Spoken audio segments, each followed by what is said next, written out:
Motor ini kan biasanya kalau dipasarin itu udah lulus dari segi penilaiannya ya kan. Nah, tentunya bagian pada motor juga sudah didesain sesuai dengan ya kebutuhan motor tersebut. Seperti contohnya ini untuk CRF didesain untuk trabas, adventure, jalur-jalur seperti gunung-gunung, bukit-bukit kayak gitu. Nah, kan didesain juga di spakbor belakang, spakbor depan udah didesain sama dengan fungsinya, termasuk juga untuk bagian cover sampingnya nih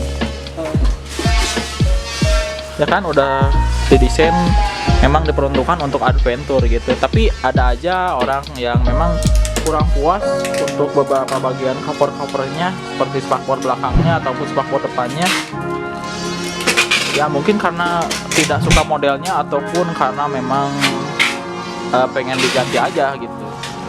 Dan ya, video kali ini saya mau bahas mengenai varian spakbor belakang.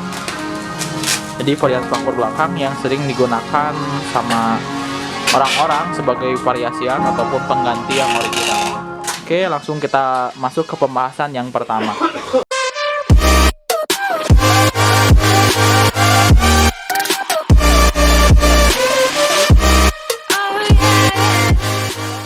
Dan ya, seperti yang kalian lihat di depan kalian, nah ini ada varian spakbor belakang. Yang pertama kita bahas mengenai spakbor dari Crossbone. Nah, ini mereknya dari Crossbone. Ini tuh modelnya model Honda CRF 150L. Nah, kenapa sih orang banyak milih spakbor ini? Spakbor ini sering jadi pilihan orang karena memang mempunyai ukuran yang cukup panjang. Ini saya kebawahin nih biar enak kalian lihatnya. Nah, seperti ini untuk spakbor belakang CRF 150L yang model mirip orinya, tapi ini bukan ori sih, ini dari merek Crossbone. Ya, ini tuh dipilih karena memang memiliki ukuran yang cukup panjang. Ini bisa dibandingin dengan spakbor mungkin beberapa motor ini tuh lebih panjang. Dan untuk bahannya sendiri tuh ini dari plastik. Plastiknya cukup tebal. Nih. Jadi cukup solid ataupun kokoh untuk masalah kualitasnya, jadi kokoh lah lumayan. Dan juga ini tuh agak elastis, jadi nggak kaku-kaku banget. Ini tuh elastis, jadi nggak mudah patah juga dibandingkan spakbor yang kaku.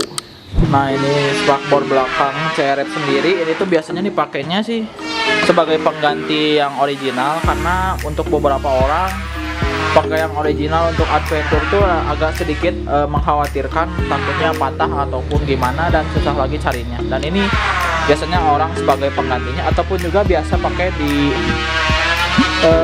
Kawasaki, dari Kawasaki yaitu KLX ataupun Tracker. Dan tentunya dengan penyesuaian di bagian pembaudannya seperti ini.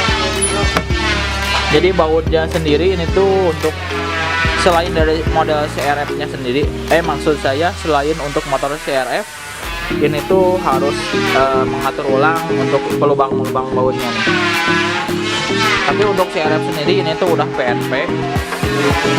Dan ini untuk bagian dalamnya ada semacam pengait yang memang diperuntukkan untuk CRF, tapi bisa juga untuk yang motor lainnya asal kalian mau merubah bagiannya sesuai dengan motor yang kalian pakai. Oke, kita next lanjut ke spakbor yang kedua. Dan untuk spakbor yang kedua sendiri ini tuh dari merek FS ataupun BMX. Nah, ini tuh modelnya model KLX BF. Nih, modelnya slim kayak gitu. Jadi modelnya tuh ringkas banget dan cukup pendek dibandingkan dengan yang CRF tadi. Nah, dibandingkan yang CRF tadi, ini tuh cukup pendek. Dan biasanya untuk orang-orang pakai spakbor yang pendek itu karena ada beberapa hal. Nih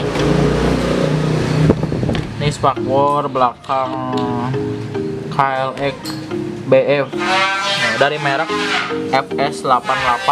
Nah, ini bahannya sendiri kokoh, plastik tebal lumayan. Dan balik lagi ke alasan orang pakai ini. Nah, alasan orang pakai ini tuh karena memang bentuknya yang minimalis. Jadi buat sebagian orang ini tuh lebih menonjolkan bahwa mereka udah ganti stop lamp. Biasanya kayak gitu untuk orang-orang yang emang agak suka pamer gitu ya. Jadi karena kalau yang panjang udah pasti kan, kalau yang panjang itu pasti bakal ketutupin, dan kalau yang pendek itu kan pasti bakal mencolok, dan ya mungkin itu adalah salah satunya. Dan juga mungkin karena memang untuk melewati jalur rumahnya agak sedikit pendek, maksud saya agak sedikit masuk gang, dan kalau spakbornya kepanjangan nanti agak susah pas belok-beloknya kayak gitu, mungkin aja ya. Jadi ini tuh model KLX BF nih. Ini diameternya lebih pendek dibandingkan dengan yang CRF. Bisa dilihat perbandingannya ya. Nah, bisa dilihat perbandingannya. Ini tuh lebih pendek dibandingkan dengan yang CRF, dan diameternya sendiri ini tuh agak lebih kecil. Ya. Biasanya dipakai untuk supermotoan sih. Kenapa? Karena emang kalau supermotoan itu bawaannya kadang suka dipakai atraksi ataupun ya melakukan aksi-aksi yang cukup lumayan ekstrim. Dan untuk spakbor belakangnya kalau kepanjangan biasanya suka ngegesek kena aspal. Dan untuk KLX BF sendiri ini tuh pendek. Dan kita lanjut ke spakbor yang ketiga. Dan untuk spakbor yang ketiga ini yang sekaligus yang terakhir, ini tuh ada dua tipe ya. Ini tuh sama-sama model KTM. Nih bisa kalian lihat. Ini tuh sama-sama model KTM, cuman dari merek yang berbeda. Untuk yang ini sendiri, ini tuh dari merek Crossbone. Ini mereknya Crossbone. Untuk yang ini yang hijau, ini tuh mereknya SLX. Nih bisa kalian lihat nggak ya? Nggak kelihatan kalau di kamera, tapi kalau secara real ini tuh bisa kelihatan di sebelah sini ada tulisan SRX nya. Dan untuk lubang bautnya sendiri, untuk dari merek Crossbone mereka nggak kasih lubang baut. Kenapa? Karena memang biasanya untuk tipe ini banyak digunakan juga di motor rakitan. Jadi kan motor rakitan itu bautnya juga beda-beda, dan supaya mendukung hal itu, jadi dari merek Crossbone mereka nggak buat lubangnya. Jadi biarin sama yang masangnya aja yang buat sendiri biar pas gitu intinya ya. Dan ini untuk yang pendek ini biasanya dipakai di KLX. Ini tuh udah PMP kalau untuk KLX 150L. Dan lubangnya sendiri nih udah pas banget kalau untuk KLX. Modelnya sendiri ini tuh KTM, dan untuk varian warna hitam, warna hijau, dan warna putih. Untuk yang ini yang besar dari Crossbone, ini tuh varian warnanya cuman ada warna putih dan hitam aja. Gimana? Apakah penjelasan saya sudah cukup jelas untuk mengenai spakbor belakang ini?